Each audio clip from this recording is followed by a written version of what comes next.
Hello అండి, అందరికీ నమస్కారం. ఈరోజు నేనండి ఎగ్ దోసకాయ కర్రీ చేస్తున్నాను. 3 ఎగ్స్ తీసుకున్నానండి, బాయిల్ చేసి పెట్టుకున్నాను.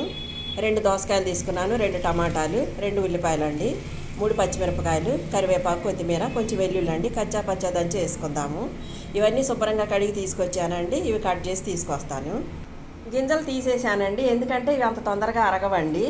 ఇవి కనుక ఏదైనా కుండీలో వేసుకున్నా కూడా మొక్కలు తొందరగా వచ్చేస్తాయండి. ఇప్పుడు తాలింపు పెట్టేసుకుందామండి. 3 స్పూన్లు వచ్చేసి ఆయిల్ తీసుకున్నాను. ఆవాలు జీలకర్ర వేస్తున్నానండి. ఉల్లిపాయలు, పచ్చిమిరపకాయలు, కరివేపాకు వేసుకుందాము. ఉల్లిపాయలు బ్రౌన్ కలర్ వచ్చే అవసరం అయితే లేదులేండి, మెత్తగా మగ్గితే చాలు. కచ్చా పచ్చా దంచి పెట్టుకున్న 4-5 వెల్లుల్లి రెమ్మలండి, కొద్దిగా సాల్ట్ కూడా వేసాను. ఒక హాఫ్ స్పూన్ వచ్చేసి ధనియా పౌడర్ అండి, జీరా పౌడర్ కొద్దిగా తీసుకున్నాను, పసుపు కొంచెం తీసుకున్నాను. ఇప్పుడు టమాటాలు వేస్తున్నానండి. మెత్తగా ఉడకాలండి టమాటాలు. కారం కూడా వేసేస్తున్నాను, 1 స్పూన్ తీసుకున్నాను, ఎందుకంటే పచ్చిమిరపకాయలు కూడా తీసుకున్నాం కదండి.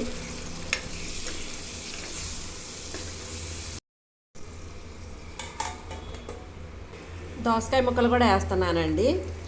ఇవి కూడా బాగా మెత్తగా ఉడికిపోవాలి.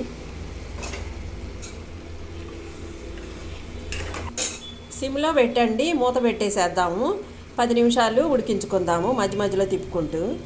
ఇంకా దోసకాయ ముక్కడవటానికి కొంచెం టైం పడుతుందండి. ఈ దోసకాయ అండి చాలా గట్టిగా ఉండాలి, చేదు ఉంటుందో లేదో ఒకసారి చెక్ చేసుకోవాలమ్మ మీరు, కొత్త పిల్లలకని చెప్తున్నాను. ఎగ్స్ కొంచెం ఘాట్లు పెట్టుకుంటేనండి మసాలా మొత్తం దీనిలోకి వెళ్తుంది కదా, ఉప్పు కారాలు. దోసకాయ ముక్క ఉడికిపోయిందండి. 1 పావు గ్లాస్ వచ్చేసి వాటర్ పోసేస్తున్నాను. ఇప్పుడు ఎగ్స్ కూడా వేసేసుకుందాము.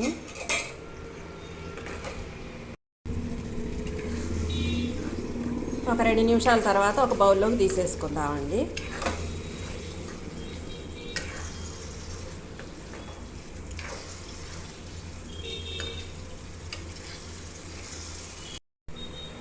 ఫైనల్గా కొంచెం కొత్తిమీర చల్లుకుందామండి.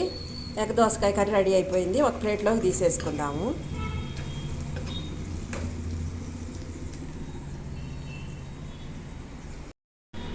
చపాతీలో కన్నా రైస్లోకి చాలా బాగుంటుందండి.